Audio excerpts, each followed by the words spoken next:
Call us on your cell phone. Culinary Hotline Bling. That can only mean one thing. That's it. That can only mean one thing. It's a Wednesday. It's time for the Culinary Hotline Bling. Ting, ting, ting. Zola, Nene in the house. Zola, Nene. And we are joined by Dominic And as Dom's going well. to help answer questions Dominic too. just wants to be in the kitchen, man. He just wants to hang around with us. So what we are doing in our Culinary Hotline today, it's all about, what you're going to be putting out on your festive table, specifically your roasts as well. So if you have any questions regarding how to make that roast extra special and perfect, call us 0214309881. That's the number to call. Right, so Dominic, I don't know, you have a question? You want to ask something? No? Not yet. No, you could just smile. It's all right. Listen, Zola. So, Yes. So right, chicken, turkey. That's pretty much what the go-to options when it comes to the festive season in terms of Absolutely. roast. We don't want it to be dry. No, never that. You don't want to have a dry turkey or dry chicken. It's horrible. Nope. So how do you prevent that? Okay, so a lot of people, so this is a chicken, obviously. If you're making turkey, the same rules apply. Yeah. We're just doing it smaller scale. Okay. Also, turkeys, by the way, if you're going to make a turkey takes 2 days to defrost. So don't think that you're going to defrost it just the day before, hey? Make sure that you take it out in time, okay? Okay, so to prevent it from going dry, what people often do is brine the turkey. So that's basically putting extra moisture into the meat so that it doesn't dry out. Yeah. Dom, you must listen because you're going to make the roast this year. Your parents didn't tell you. Go run along. So to make the brine, basically all you need is equal parts of sugar and equal parts salt. Okay. A bit of vinegar and then some water. Right. Okay, so it's like a bath for your turkey. Okay. And then you want to flavor that however you want. So you can put cinnamon sticks in there. I like to put this combination in there, so a bit of bay leaves for some earthiness. Okay. Thyme, because I love thyme and it goes with everything, basically. And then I like to put some star anise and some cloves in there because it's Christmassy. Yes. But you can, of course, put whatever herbs that you like. You put some sage in there. Don't put shade in your turkey. Don't throw shade over the chicken roast, okay, Zola? Yeah, so you can put sage in there, you could put some cinnamon sticks in there, so it's completely up to you. But basically, you leave the chicken in the fridge, or the turkey in the fridge, once it's defrosted, you do this, by the way, in this brine solution. Make sure the water's cold, by the way. And then just leave it overnight, and the turkey or the chicken will absorb a lot of that brine mixture, and it'll keep that breast meat really juicy. All right. And then what happens when it comes to the actual kind of cooking part of it? Okay, so for me, the same rule applies with turkey as it does with chicken. 200 degrees, 20 minutes per 500 grams, and then make sure that you rest it for an additional 20 minutes after you've cooked it. All right. Okay. All right. And then also trussing a turkey is also, or a chicken, is a great way to sort of, it compacts the bird and sort of plumps up the breast and makes it really close. So that it doesn't dry out, basically. Okay. So it tightens everything together so that it doesn't dry out. Trussing. You can actually put trussing. We'll get into that. I'll show you how to do it. So basically, you put stuff into the turkey. It's called the stuffing. No, just No, like aromatic. So half a lemon, some onion, things like that. Yeah. Okay. And then also cook it breast side down first. So I cook it breast side down Good tip. for the first 3/4 of cooking, and then only once it's only like a quarter to go. Okay. Just start again, take a breath. Try again. I got breast side down for the first 2/3 of cooking. Okay. And then the final third of cooking, turn it over and you get crispy breast skin. Okay. Well, that's like so lot of much information right now to take in, but we don't joke around when it comes to those festive roasts. If you have a question, you can call us. Our lines are open 0214309881. So that's the number 0214309881. Zola Nene is in here because why? It's the Culinary Hotline Bling. Ting, ting, ting. All right. Oh, actually, wait. We got a caller right now. Oh, yay. Hello, caller. Veronica. Hi, hello. Hi, Veronica. Hello, Veronica. Lovely to talk to you. All right, so what's your question for Zola? My question is, Zola, I've grown up with gammon. You must boil it, and then later when it's cooked, then you just glaze the fat. Yeah. Or the skin. Yes. So I just want to know, can you put the gammon into the oven from raw? Like a normal pork roast. Okay.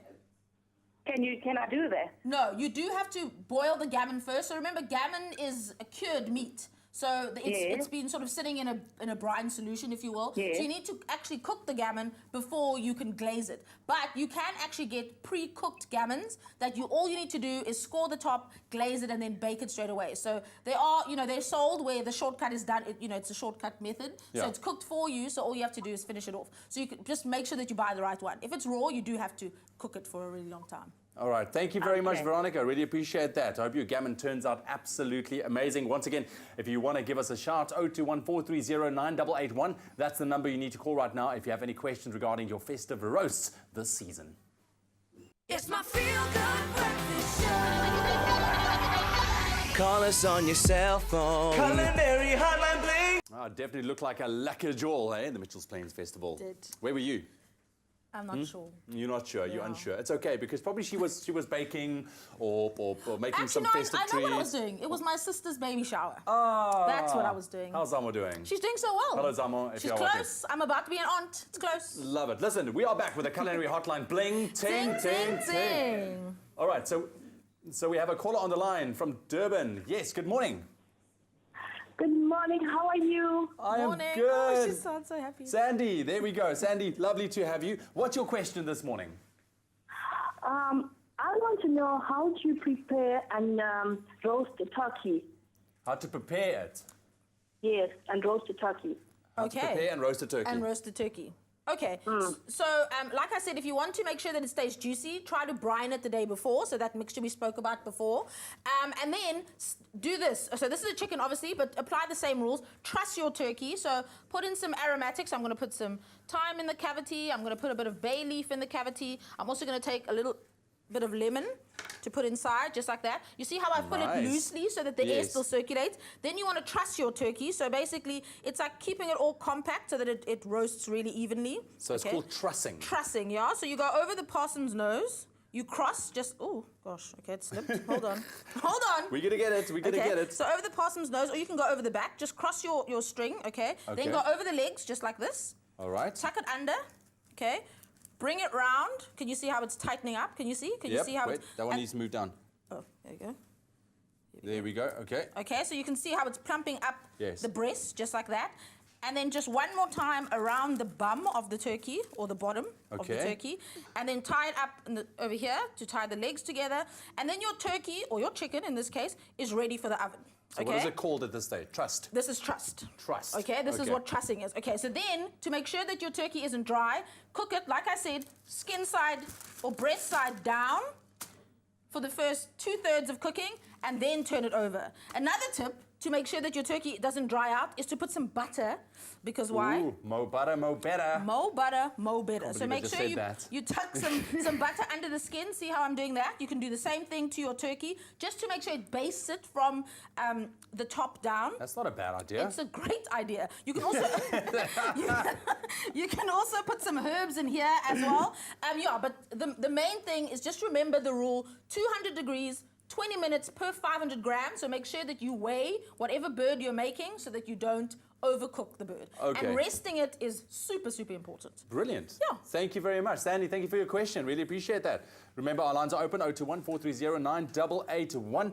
Now, stuffing. Stuffing, obviously, we need to look at as well. Yes. What is a good stuffing to use? See, for me, I think that stuffing your turkey in the cavity with a lot of that dense, breaded stuffing or cranberries or rice or whatever you want to use, sort of slows down the cooking, and then you often find that that's when your turkey or your bird will be really undercooked, and that's like the worst thing you can do. Yeah. So I like to actually just loosely put some of the stuffing in, because you want that, that perfume flavor, but then cook the rest of the stuffing on the side. So so I like a bit of a fruity stuffing with my turkey. So I put some apricots with the breadcrumbs, a bit of onion, sage is lovely, thyme, of course, because it goes with everything, a bit of parsley. Mix that all together, and then loosely stuff it in the cavity if you want to, or bake it in a tray on the side. Awesome. I think the key thing there is to really not stuff it, Exactly. Don't chock and block cram full. it in there, Don't cram otherwise it in there. you won't get any heat in the cavity. Exactly. You want some air circulating around. But we are keeping our lines open, 0214319881. That's 0214309881.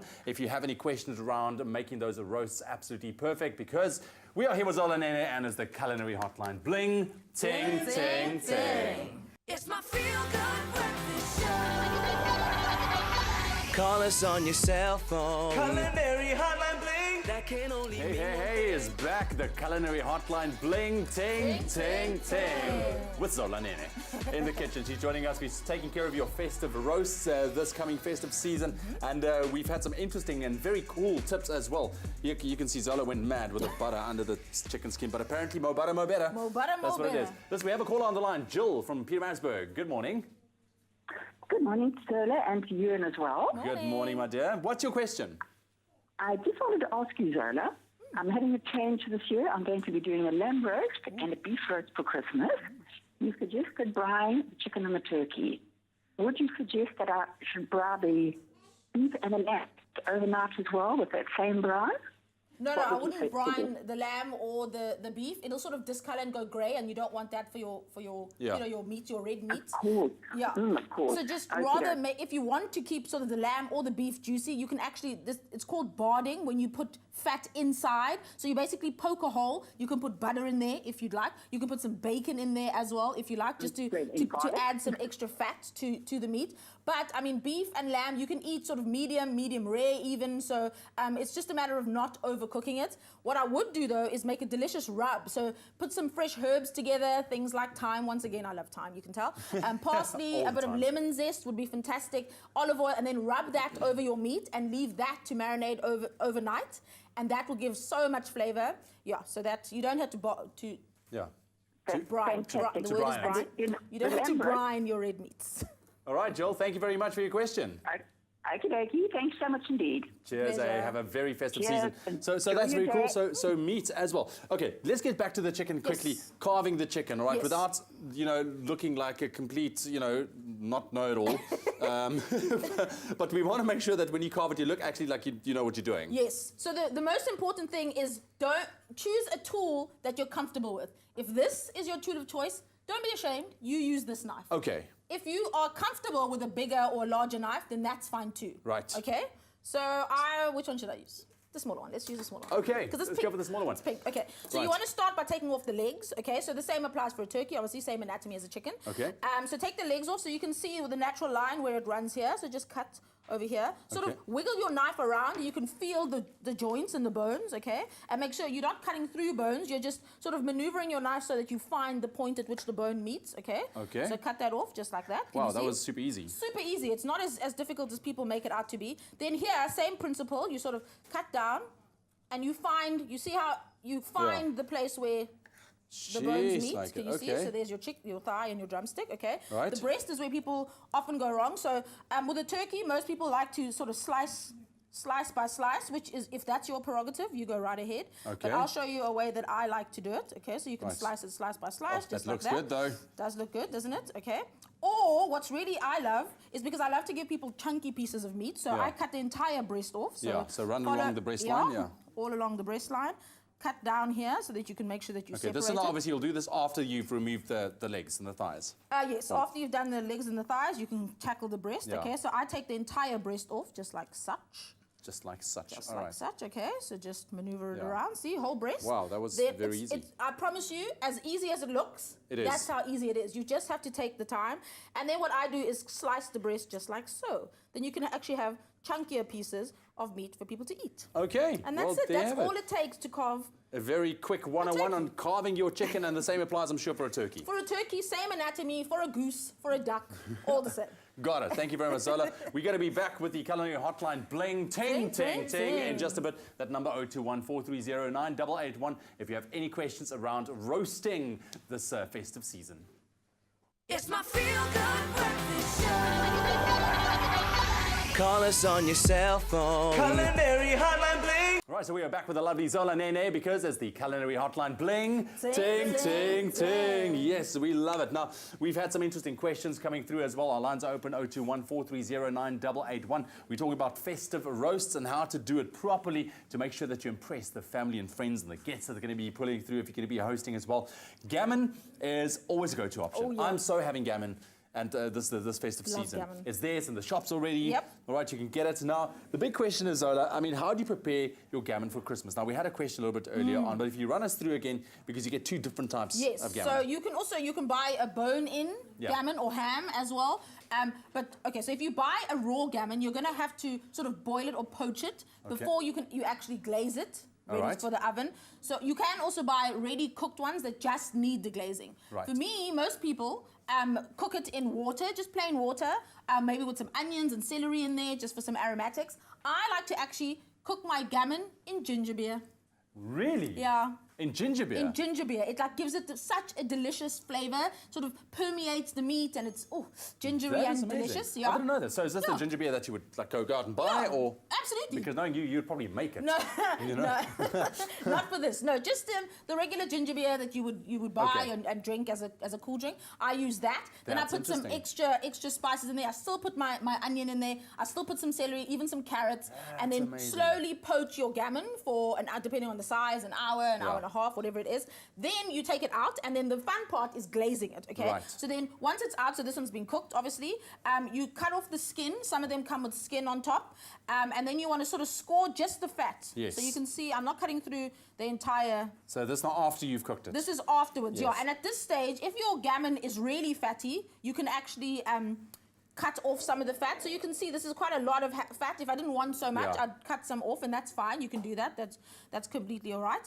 And then if you want to sort of do an ode to the retro times, you can pierce each one. You know how your grandmother or your mom used to pierce each little corner with cloves. That's fine. Do that if you want, but I think it's very time consuming, and nobody actually eats the cloves. But it looks cool if you've done it. It does look very cool. Nice. No, it does. It does. So if you want to do that, please feel free. Okay, so my go-to glaze is always a bit of soy sauce, a bit of honey. I like to put some orange marmalade in with that. So melt it all together, and then pour it over the gammon, just until it's like the thickness that you like. It is very hot, yeah. But remember, this will go into a 200-degree oven so that it'll glaze over. And then just pour it on. So pour a little bit on before you put it into the oven. Okay? That smells amazing. And then into the oven, 200 degrees, and then watch it, because, you know, it's got a lot of sugar and sweetness in it, so it'll burn really quickly. And then keep basting it and put some more on. And then keep basting it, and then it becomes this burnished, beautiful, golden gammon that everyone is salivating over. And then like you Zola's win. doing right now. You win at Christmas. You win. Okay. Awesome stuff. Yeah. Awesome stuff. Now, what about a bit of a sauce that you can make for us? Like a sauce to go with the meat. Yes. White sauce kind of thing. Yes. So traditionally, some people actually in the UK serve turkey with bread sauce, which is basically a milky sauce. It's basically like a bechamel, but they put breadcrumbs in it just to thicken it up. Okay. So you can do that type of sauce. What I love actually is just to do a bechamel, because everyone likes a bit of white sauce, add some cheese, because some people are a bit iffy about gravy and it's not their vibe. So you make it in exactly the same way that you would make white sauce. So a bit of butter, a bit of flour, and then, instead of the butter, use the pan drippings from your actual turkey or your roast, okay? Some flour in there, whisk it all together, and then also reserve those extra juices and use them to actually to make the sauce itself. And then to make it extra creamy, which in the trade we call a velouté sauce, we add a little bit of milk, but for extra richness and a little bit of a tang. Because, you know, turkey meat is very rich, especially the dark meat. So add a bit of amasi to your mix. Interesting. Yeah, and then that's going to give you a bit of a tang and a little dimension to your sauce. And you've got a gravy. And then for leftovers, use this, mix it with the meat. Pie. Zola is excited about the festive season in South Africa. You can clearly tell. Thank you very much, Zola. It's great tips. Thank you for all of your questions and calls as well. Really, really appreciate that. And that was it for your Wednesday. The Culinary Hotline bling. Ting, ting, ting. Thank you, Zola. Pleasure.